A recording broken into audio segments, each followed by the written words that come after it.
Only very rarely did I see the late Jeremy Bullmore get angry.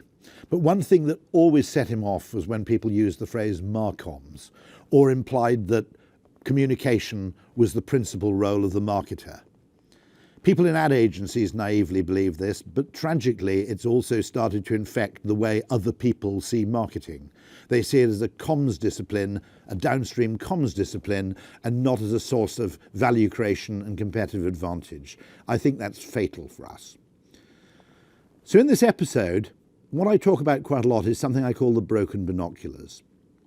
They're two very beguiling and in some ways perhaps career-enhancing ways of seeing the world, because they make you look logical and they make your recommendations seem definitive.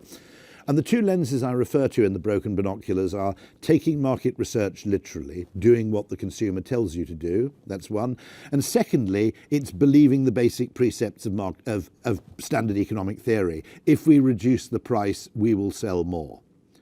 Now, on occasion, in fact, perhaps more often than not, these two assumptions are true. When they're not true, they're extraordinarily dangerous precisely because no one ever questions them.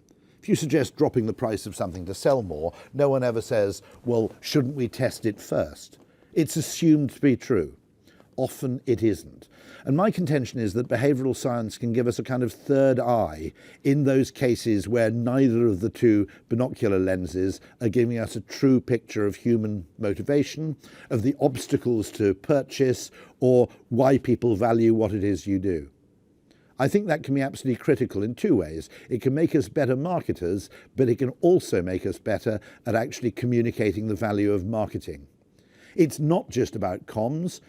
In fact, the very insights that prove valuable and the creativity that proves valuable in marketing communications can be just as valuable when applied to things like, for example, pricing, positioning, distribution, and the other Ps, which tend to get neglected by everybody else.